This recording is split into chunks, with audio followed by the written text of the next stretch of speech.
The desert did not end.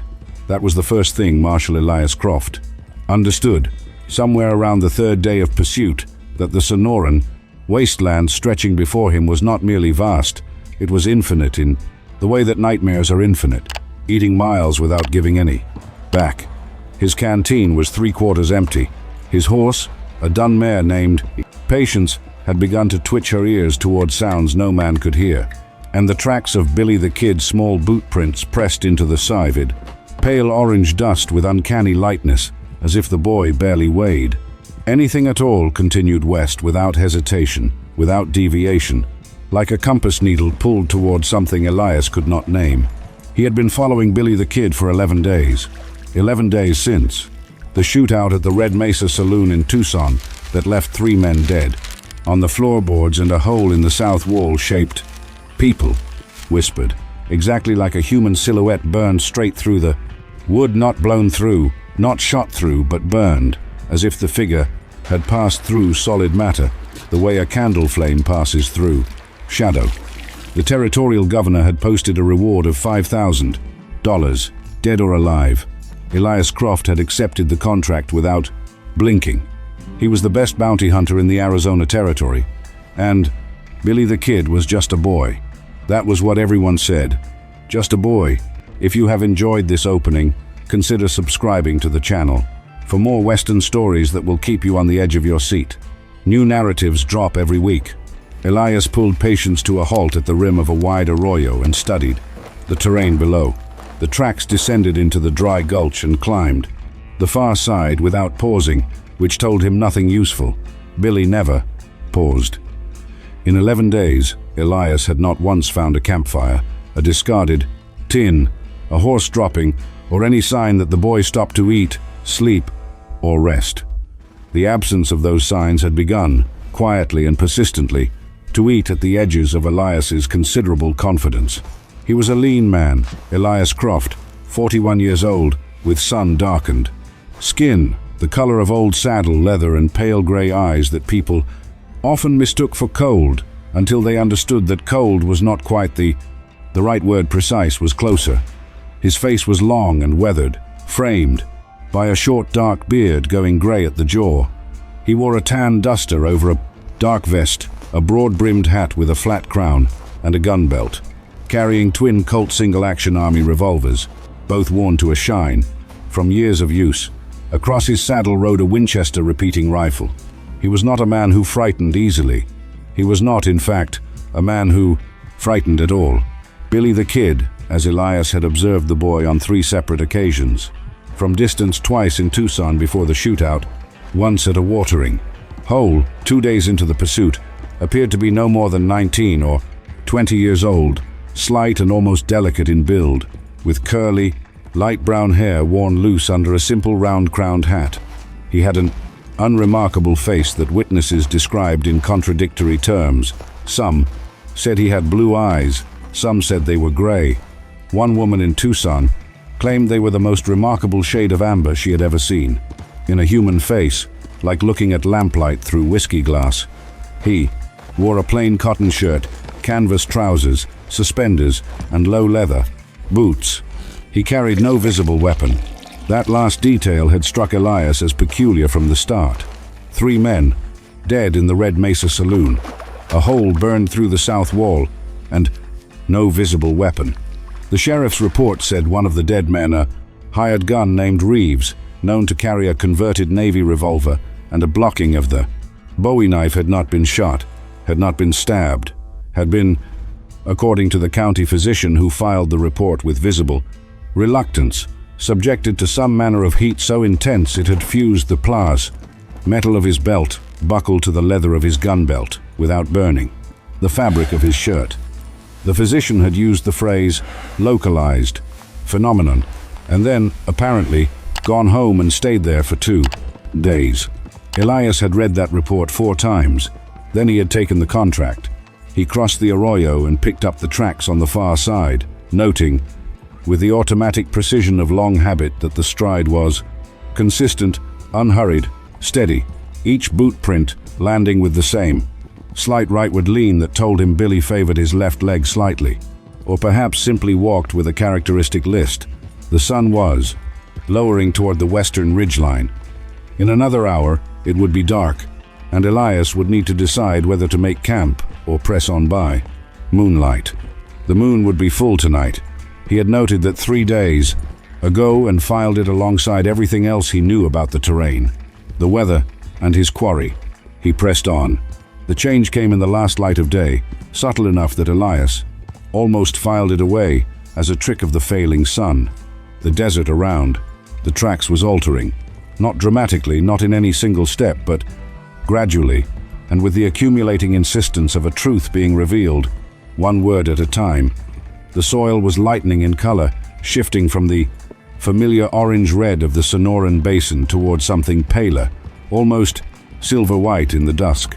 The sparse vegetation, brittlebush, ocotillo, a few skeletal saguaro was thinning. The silence was deepening. Elias had spent 30 years in desert country, and desert silence was not new to him. But this silence was different in character from the ordinary silence of empty miles. Ordinary desert silence was the absence of human sound. You still heard wind. You still heard the dry rustle of a lizard in gravel, the distant cry of a hawk. This silence was subtractive. It felt as if sound itself was being drawn towards something ahead, leaving the air around Elias progressively emptier. Patience had stopped twitching her ears. She had stopped moving her head entirely. She walked with a stiffness that Elias recognized as the animal form of dread. He loosened one of the Colts in its holster, not drew it, just loosened it. Old habit, the way a man's hand goes to his hat brim before a gust of wind. He saw the light before he saw its source. It came from behind a low mesa, approximately a mile ahead, rising into the purple dark sky in a color that Elias had no ready word for. It was not firelight. Firelight was orange and restless. It was not moonlight. Moonlight was silver and still. This light pulsed with a slow, deep rhythm, like a heartbeat translated into illumination, and its color sat somewhere between blue and white, and a third thing that had no name in any human catalog of color. It lit the underside of the clouds above the mesa in expanding rings, then contracted, then expanded again, steady and unhurried. Elias watched it for perhaps 10 seconds. Then he looked down at the tracks in the pale soil and saw that they led directly toward the mesa. Heruda.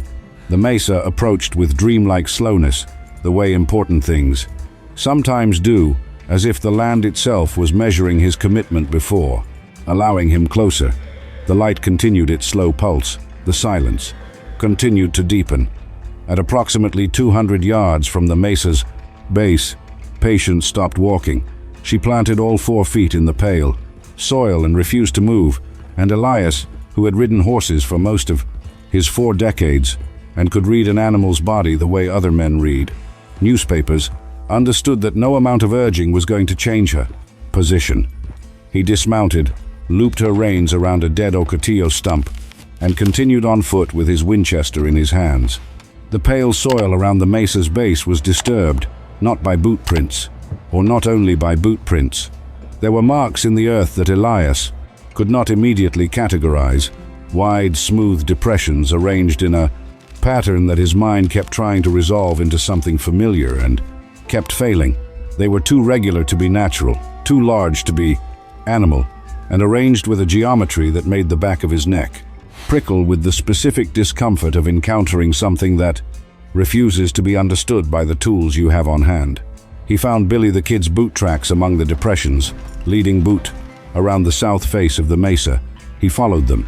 What he found on the other side of the mesa would later in the years that followed, in the sleepless nights when the image came back to him, with the vividness of something seen rather than remembered, resist every attempt he made to put it into ordinary language. He would eventually stop trying.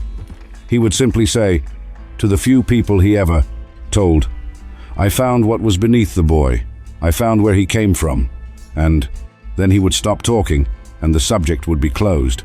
But in that moment, rounding the south face of the mesa with his Winchester leveled and his gray eyes open, Elias Croft stopped walking and simply saw the craft. He had no other word for it, or rather, he had no word for it at all in 1881, and craft was a word he arrived at much later, reading newspaper accounts of other sightings in other places.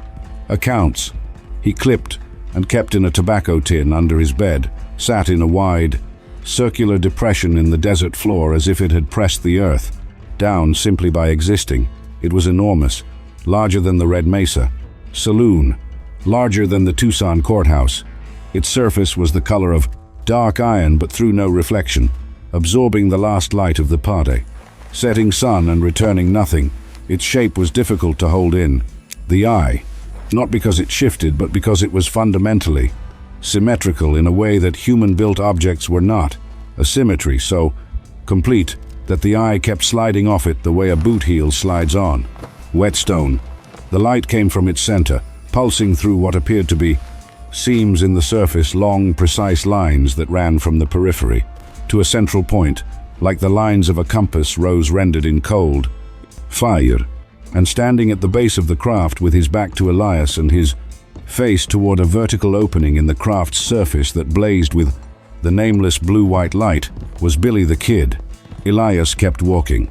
He could not have explained why, afterward. A rational man, and he was. A rational man. He had always been a rational man.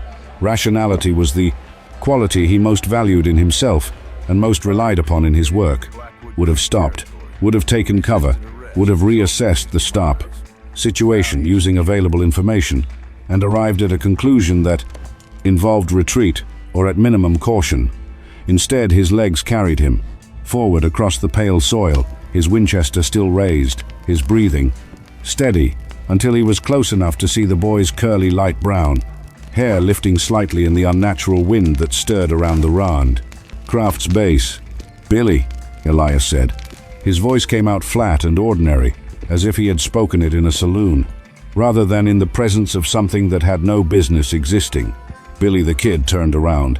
His eyes, in the blue-white light of the craft's opening, were amber. The woman in Tucson had been right.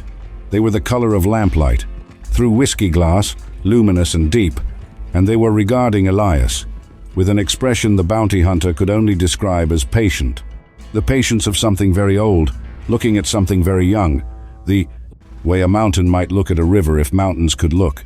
The face was as unremarkable as witnesses had described, and as Elias looked at it up close, for the first time, he understood that its unremarkableness was itself a kind of achievement, a perfect neutrality, that could be read as anything or as nothing, a face designed to be forgotten. "Marshall Croft," Billy said. His voice was quiet and carried no accent. Elias could place. "I wondered when you would catch up." 11 days, Elias said. "You walk fast." "I don't require rest," Billy said. Simple, factual, as if this were the most ordinary thing a man might say about himself.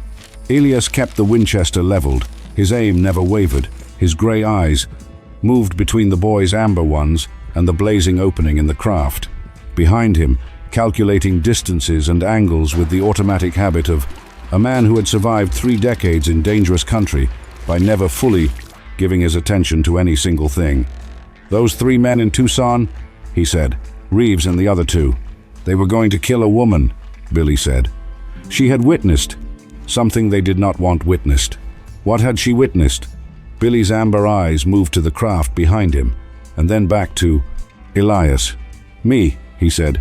The light pulsed, slow, deep, like a second heartbeat laid over the post. Ordinary one. Elias lowered the Winchester. He could not have explained this either. Afterward, he would simply say, "I looked at him and I understood he wasn't going to run. And I understood something else too. Something I don't have words for."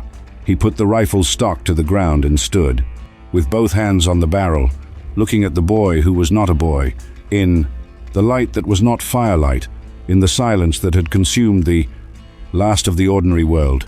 "What are you doing here?" he asked. "In the territory, in this country, in this time."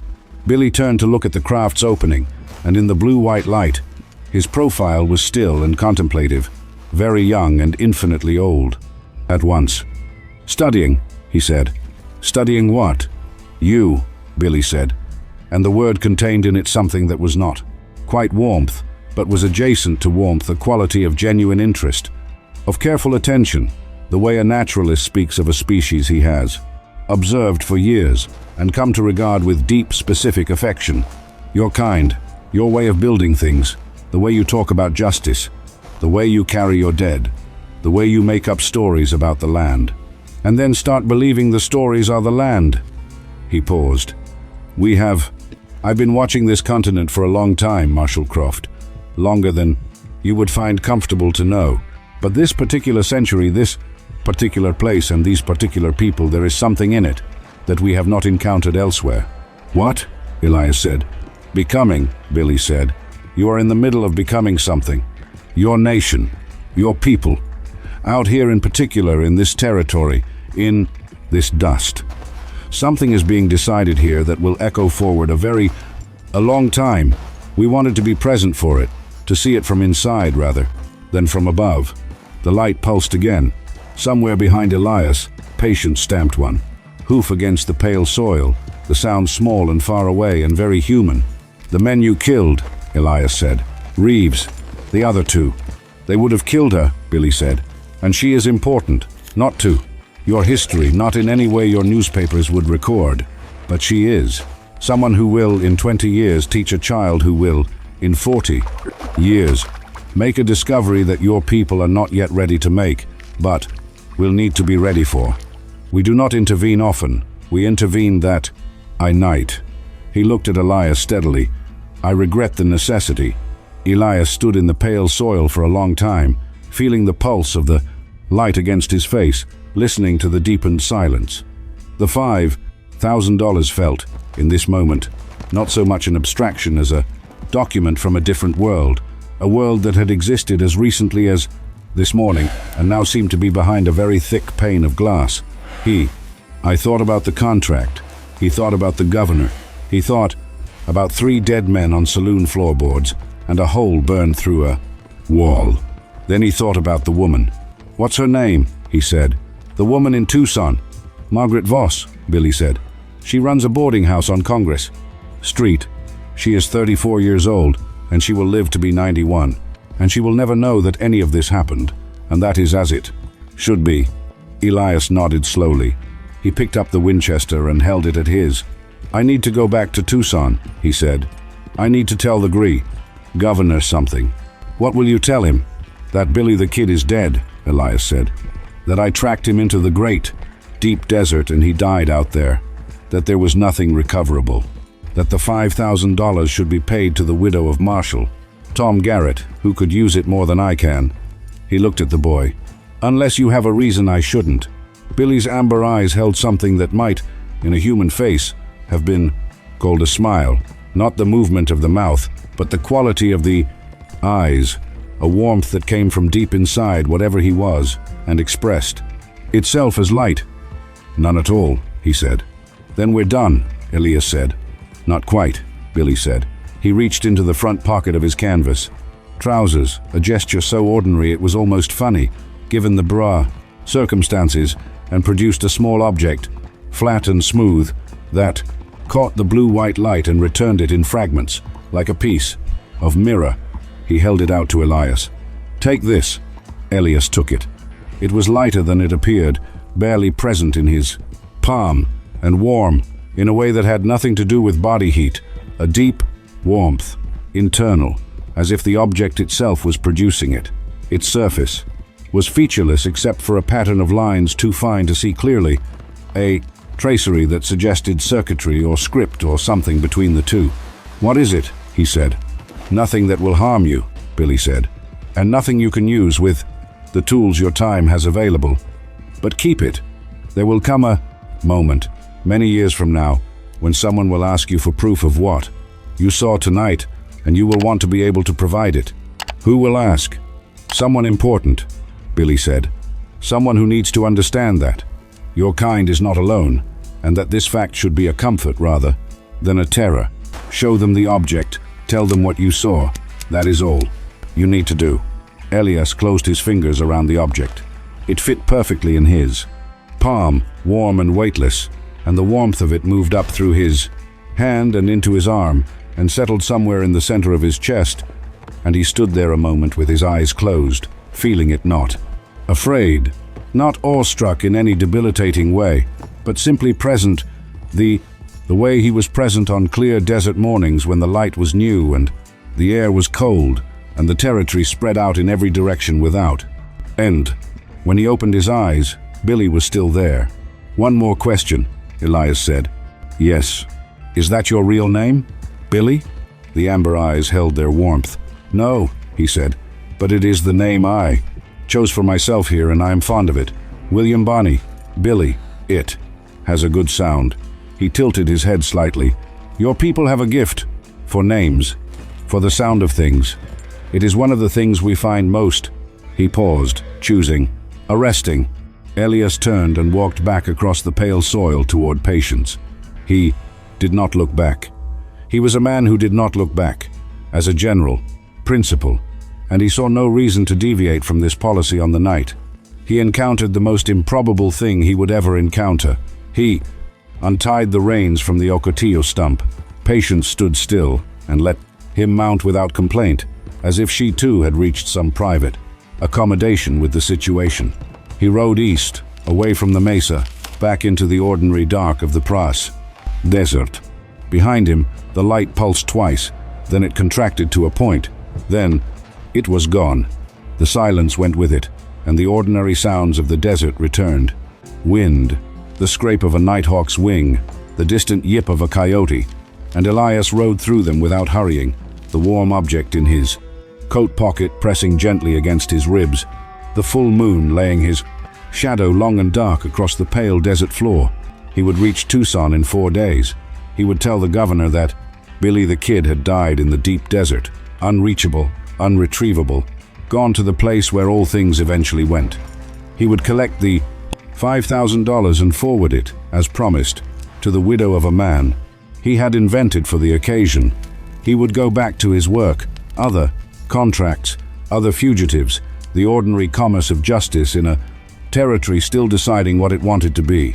He would not tell anyone what he had seen, not for many years.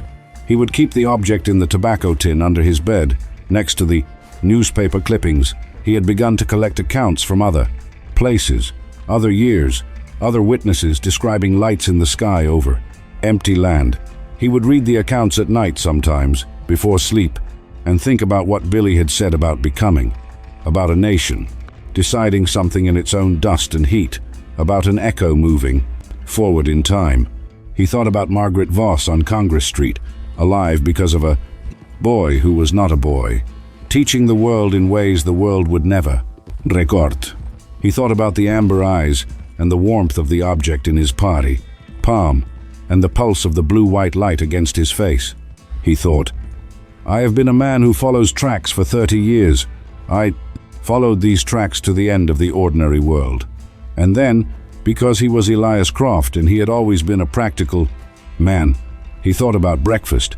He thought there might be a town with a decent cook somewhere in the next day's ride, and he thought a plate of eggs and some strong coffee would be a fine thing to have before continuing east.